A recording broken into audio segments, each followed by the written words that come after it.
In this video, we will talk about a couple of things you should keep in mind when conducting qualitative interviews, either individual interviews or group interviews, focus groups. First of all, a couple of more maybe practical things you need to prepare or think about before you start doing interviews. First of all, choice of setting. Where will you do the interview? Because where the interview is conducted may affect how comfortable the interviewee, that is the person you're interviewing, will feel, and the kind of information you will get. Are you interviewing in a private setting where the interviewer might feel at home?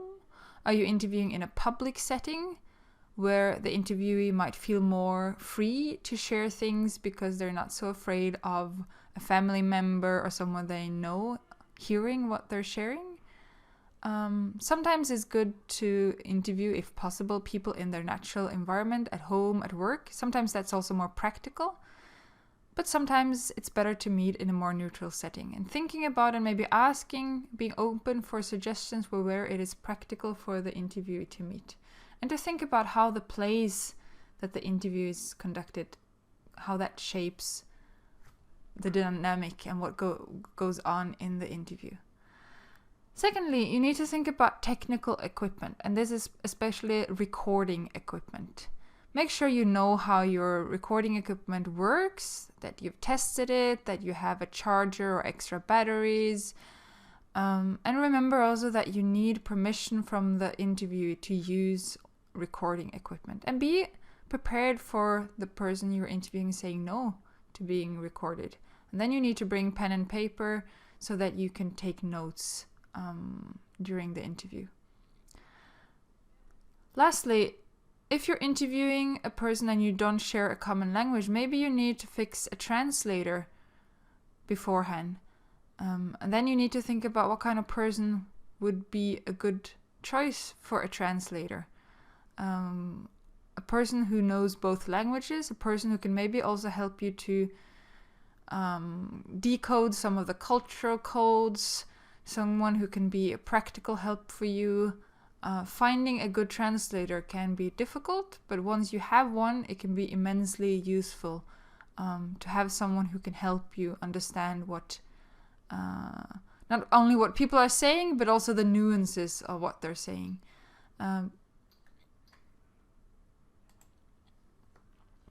Then, in addition to the more practical things you need to prepare, think about the interview as a social relation. It's two people, or more people if it's a group interview, talking to each other. And the interview will be shaped by how the researcher and the interview perceive and react to each other. What we will later talk about in terms of positionality in a later video. Your personality, your gender, your age, your religious background, political views, socioeconomic status, all these things will influence how the interview develops, because it's all about a social relationship between two people. And in order to make that, to establish that social relation, it's good to spend a little bit of time and effort on building rapport or building a relationship and trust between you as the researcher and the interviewee. That could be that maybe a bit of small talk at the beginning before you kind of dive into the actual interview. Maybe find some common ground, things you both have in common, things you both like, something that can kind of establish a common platform so that both of you can relax a bit, lower your shoulders, and be ready for the interview. Interviewing requires social skills. You do not need to be an extrovert to be a good interviewer, but you need to be able to use your social skills. And you also need to be able to deal with different situations that might arise. What do you do if you only get one sentence answers from an interviewee? What if you said that the interview would last about an hour and then after 5 minutes you're done with all your questions? Do you say thank you and leave? Do you try to come up with more questions?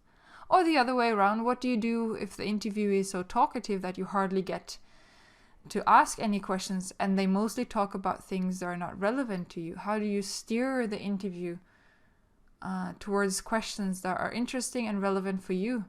And how do you deal with potential disruptions? Family members coming in, phones ringing, all these things that are part of daily life. In terms of building rapport and establishing a social relation, start easy. I mentioned this in the previous video as well.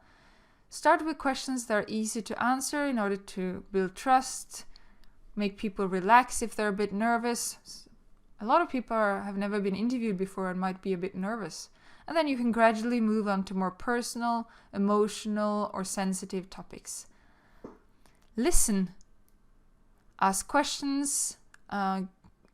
Give short comments like yes or or nod. Show that you pay attention and are interested. And this can be through words or short comments, but it could also be by using your body language to show that you listen, to show compassion, to show interest.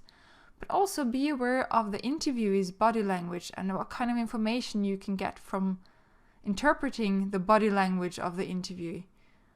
Does the body language tell a different story from what people say? Can give you a clue that maybe people are not comfortable enough to share what they really think. Or they're hiding information because they don't feel comfortable sharing it.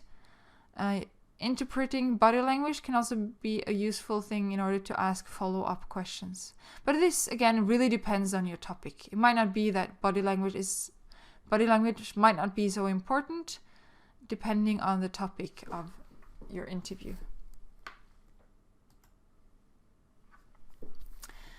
In terms of group interviews or focus groups, I want to say a couple of things about sampling that are particular to group interviews and focus group, because a question that arises is, of course, how many people should you have in one group and how many groups should you have?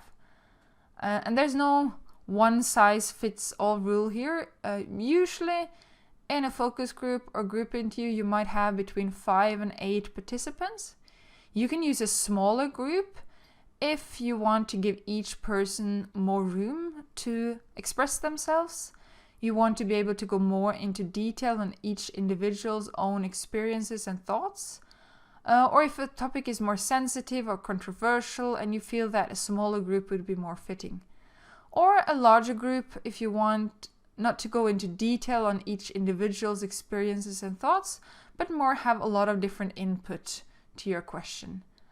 In terms of the number of groups, it depends on the purpose and size of the research project. Of course, are you using group interviews or focus groups as the only method of data collection, or are you combining it with other methods? How much time do you have available? And how have you decided to think in terms of composition of groups? If you have very similar groups, where you have maybe one group for men, one for women, maybe you want to have 2 groups for women, 2 groups for men in order to have more views and experiences present in your data.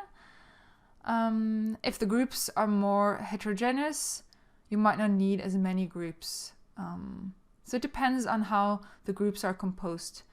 And here there are different criteria that you can use when you think about the composition of your groups. Age, gender, education, occupation, class, ethnicity, nationality, religious background, specific experiences, etc. You can create more similar groups that are more characterized by difference. In similar groups, participants may feel more comfortable because they are with people who have similar experience or background. But there might also be a lot of things that are taken for granted instead of explained in detail because everyone has the same experience and no one thinks about actually expressing it. Groups that are characterized by differences might trigger discussion because people have different experiences and views. At the same time, if there's too many differences, maybe someone doesn't feel comfortable sharing because they feel they are the only one with that particular experience. And in terms of composition, it's also a question, should you have groups composed of people who are completely strangers to each other, people who know each other a little bit, acquaintances, or pre-existing groups that could be students from pupils from the same class that know each other already. Sometimes people speak more freely when they're with strangers. Sometimes it's easier when you know people a little bit because you know that they would understand what you're talking about. So again, there's not and sometimes it's hard to really know beforehand. You might need to try it out, do a group interview or focus group, and try to reflect upon later how the composition of the group might have affected how the interview went. And these things, reflecting on these things, is something that you should do in the method chapter of a thesis or a method section of a research project. In terms of focus groups, if you remember back, we talked about the difference between group interview and focus group. Sometimes these two terms are used interchangeably, but if a difference is made, a focus group is usually where the researcher keeps a lower profile, and it's more moderating the group than asking questions all the time. So try to keep a low profile if you choose to use that role. Ask questions to stimulate discussions, but allow quite a lot of latitude to participants to talk, to discuss, and to discover among themselves what they define as important. But of course, there's a balance here between losing control or giving over control to the research participants and making sure that the focus group discussion is relevant for your research question. So intervene if the discussion wanders off track or there are long silences. Some silence can be good in order to give people time to think. Sometimes you might need to intervene in order to help an individual who struggles to get into the discussion because someone else is too talkative. And you might need to intervene to respond to potentially interesting points that were raised but not picked up by other participants, but that you think would be relevant and interesting for you in your research. And you want the group to kind of go down this path and talk more about this point that was raised. And also in focus groups or group interviews, you should think about maybe taking some notes, because even if you record the discussion, it's sometimes difficult later on when you transcribe group interviews or focus group to distinguish between different voices, especially if people talk a bit at the same time. So you might want to take some notes yourself in order to have an overview of the discussion that will help you when you're transcribing the interview.